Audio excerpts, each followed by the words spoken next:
Hello, ladies. I'm wearing a new shirt today. It says Principle Over Perfection. And one of our sweet ladies last night surprised me. She came up at church and she had this made for me based on something I'd shared from the pulpit, I think last month. And, I began thinking about that because so many of us, we just subconsciously, we think that we have to be perfect in every area. We have to be the answer to everyone's problems. If you're a mom, you probably had years of finding solutions to the kids' problems, and subconsciously that can weigh on you and make you feel like you have to be all things at all times to everybody. And that's just not true.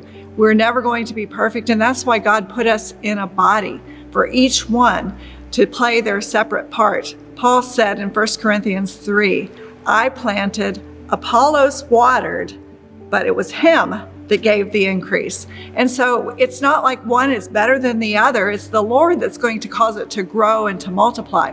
I saw this very, very plainly and clearly in a silly little example that I'm going to share for you because I think you can relate.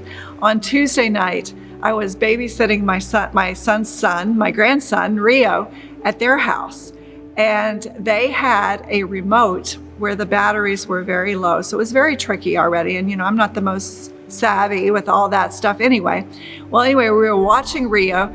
And before they left, they had given us a mom-approved show in case of, emergencies, in case we needed to let him sit and watch. And well, sure enough, we needed it because he did not want to go to bed at the point in time. He wanted to stay up with Mamie and watch TV. And so he went down with me.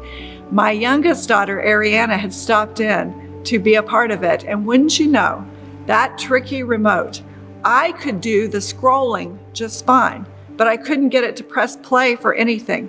She could press play, but she couldn't scroll. And it was the silliest, most nonsensical thing. We wouldn't have believed it if we didn't see it. We kept passing the remote back and forth. And I said, okay, I'll scroll, press play. And it was like, it took both of us to get that TV on. And I went home thinking about that because we are all called to shepherd the flock. We're all called to watch after the babes in Christ. And sometimes when we are watching over and taking care of them, it's going to need the combination of more than one person. It's going to need one person to plant, one person to water. It's not going to be just you doing everything, and that is fine. I don't want any of us to ever feel like we have everything and we're the end all, know all, be it all, because we can't. We know, as much as we love River of Life Church, that our church probably isn't for someone, but they have a church. God has a body out there for them. And as long as we are resting in Him and doing what we are called to be, then that is fine. So I say this in reference to groups. At some points, it's very, very tricky and very it's easy to fall into the pitfall of watching and seeing how many other people have at their groups. And you might feel less than, you might feel badly if very few people signed up. I don't want you to feel that way. God has got this. You are here at the right time, at the right place. God has the people that are going to be part of your group that you will influence in a way that no one else can.